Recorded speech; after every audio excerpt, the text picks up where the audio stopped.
Welcome to my first map overview, Canals. Canals is a new map currently in the ranked map pool. This map is more complicated than meets the eye, and if you practice some build orders or play a few games on it, you can get some relatively free elo until people catch up. I would categorize Canals as a mix of a hybrid and semi-open map. A semi-open map means that it is an open map that is not walled, but still easy to full wall. Given it contains a small amount of water, you could also categorize it as hybrid. But fishing here is less important than other common hybrid maps. Most hybrid maps are such that water is very important early and then falls off until the late game, whereas this map, water starts off less important and scales as the game goes on, which I find to be one of its unique features. This is because so much of the map can be ranged by upgraded galleons and cannon galleons, so you can easily be choked out of map space later in the game, though I have found that most games do not reach this state. The latest one that I've had so far has ended in early Imperial Age. I will now boot in the game to show you one map generation of Canals. The map features a thick wood line surrounding the entire perimeter of the map. A canal that runs straight through the middle of the map that connects your base with your opponent's base, and oysters in the middle of the map, which is a gold resource that can be taken by villagers or fishing ships. You'll notice that in the main base you only have 4 sheep. That is the same on every generation. You will also always have 2 boar, a main gold, and 2 secondary golds, which in this case would be that gold there and this gold here. Although, if you look at Red's base, he's got a little more of a favorable gold generation as far as his secondaries go. You'll also have your main stone and secondary stone. One of the big things about this map is that there are 4 neutral boars that will spawn. Their location will always be relative to the middle of the map, although in some cases it could be pretty close to your base. Here, for blue, we see this is a natural boar that spawns relative to this TC, and this is a neutral boar. On the other side of the map, we have one neutral boar there, one boar that spawns near blue's TC, and a neutral boar over here. Red's are much more favorable, as he has 2 boars right next to each other there, and 2 relatively close boars there. So far for this map generation, it's safe to say that Red's got it a whole lot better. All the secondary resources will always spawn towards the outside of your base, as we've just demonstrated. The one thing to note about your main resources is that, given that the back of your base is not very large, it is likely that your main resources are often they're not going to spawn off to the side or in the front of your base. Although in the case of blue, you can see that he's had a nice spawn of gold right in the back. I think one of the reasons why I would consider this map to be easy to get elo on right now is because many players do not know about the existence of the neutral boars, and this is going to play a huge factor into your early game. If you are getting 4 or more boars and your opponent is only taking his 2, then you can come out the gate way faster and you'll be able to delay your farms as you lay on the pressure. Before I show you my current build order, I'd like to talk a little bit about the strategy on Canals. Since the map is still new, it'll definitely take some time for the dust to settle on what the meta will be. After labbing some build orders and playing several games, I believe that this map comes down to initiative and, more importantly, map control. Secondary resources are very exposed, and potential harassment to the front of your base via water make it hard to boom and defend in the Castle Age. Relative close proximity makes for faster-paced feudal age aggression. Tower rushes and forward production buildings can be very effective, especially in the event that you or your opponent's main resources have spawned in a forward position. There are also resources in the middle of the maps that villagers can take after building their forward production buildings, so they don't need to walk far to, say, get gold or wood. Men-at-arms and ranges have so far been the most common openers, where scouts can be maybe a little harder to pull off just because of how easy it can be to full wall your base. And the wood lines are also very close to your town center, so even if you are able to get in, it's not too far for the village to run. I favor civs that excel at feudal age aggression and have timing-based bonuses more than long-term economy bonuses. As again, I don't think this is going to be a very boom-heavy map. I think towers can also be very effective on this map, and so I would also include your favorite tower rush civs as well. Now, before I get into my build order, as the meta on this map gets more fleshed out, I believe there will be more optimizations made. Currently, there are 2 ways to go in taking the shorefish. You can dock or you can make a mill. The mill approaches 50 less wood, which is actually a considerable amount if you're trying to go for something aggressive. And if you go for a mill as opposed to a dock, you'll likely age up faster, which is what you want if you're going to go for something like a tower rush. It's still possible to do as fast as a 19 pop uptime on canals, although depending on the bore situation, it could be a little tricky.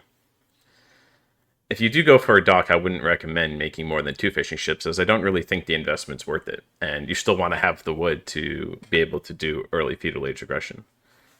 So I would only make 2 fishing ships and then consider putting more villagers onto the shorefish, as I'll demonstrate. At the time that I'm creating this video, I wanted to present my current build order, which will be, I believe, a 23 pop uptime with a dock. And during my demonstration of my build order, I'll try my best to explain all the tips and tricks that I know when it comes to scouting and what to look for and things of that nature. So without further ado, I will go into a game here. I've chosen the Byzantines because they have no eco bonus, so this should be a pretty standard across all civ type of build order. Also worth mentioning, I'll be doing a voiceover for this game, so I'm not actually talking while I'm playing. I find that very difficult to do. So here, what I'm doing is I'm sending the 2 cows on the same side here because we really want to find our natural boars, the ones that spawn near our town center. And you really don't want to pass over any of the fog of war here. Like, you need to discover the map because it can be tempting to try to spread out a bit, but if you miss it, it could really bite you in the butt, especially when you're trying to do like a double boiler. And you really don't have to scout the back of your base because the wood's always going to be there. So you might not know exactly where you want to place the lumber camp, but you can figure that out when you send the villager over there. And now that I found both of my boars, which you could see have spawned pretty parallel to each other, right? Pretty symmetrical. We're looking for that secondary, the neutral boars, so we could try to get 2 in at the same time. So now that I have found one, I'm going to send a villager out there right away. I will send a villager out right away to go get a neutral boar as long as I have 5 villagers still left at my TC. And I'll send an extra one onto food just because I want to have six on food to keep the TC running at all times. You know, this is a pretty high APM build for Dark Age, and having to force drop-off is not something you want to add to the plate. So I'm going to go ahead and pull in the boar, and we'll block the boar. If you play Black Forest, you're probably already pretty familiar with this this technique. There's other ways of doing it. You could, you know, use structures, but I find this to be the most efficient way. So for this, we want to make sure we get the boars under the town center. So I'm going to switch the aggro so we don't kill any of them outside the town center range. Walking to drop off will always cost you a little bit of time, so we don't really want to eat that. I'm going to be sending 6 to wood. The reason I'm sending 6 to wood is because I do plan on going men-at-arms with this build, and also just because of how close the water is to your town center. There's not a lot of walk time for the vill that's going to build the dock. And one of my lumberjacks will have to make a house.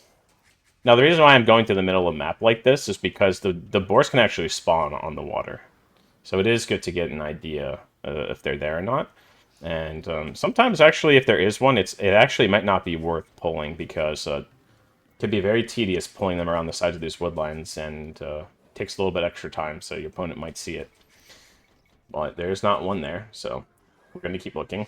And if I don't find one by the time I need to pull in one of my natural spawning boars, then I'll probably just send my scout forward and see what my opponent's space is looking like, because scouting resources on this map is critical. You want to see if your opponent has forward res or not. That'll kind of dictate how aggressive you want to go. We're going to send a second villager out, because we don't really want to leave unloomed villagers by themselves. That could be dangerous, even though they are close to town center. And I'll have the one that's building the dock queue up to build a house.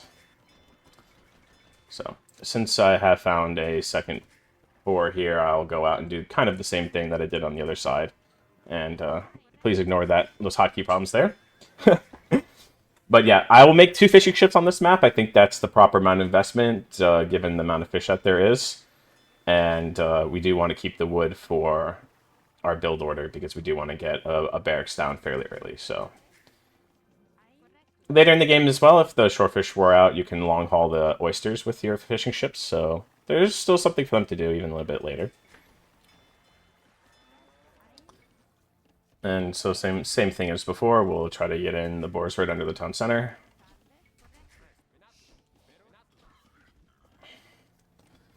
And then we'll go and try to scout our opponent's resources at this point. So what I like to do is kind of just go along the water here. You do want to be a little bit careful because you don't want to run into the TC, but if you hug the water decently, you'll see if they've docked or milled, you'll find their base because it's pretty much a straight shot right there.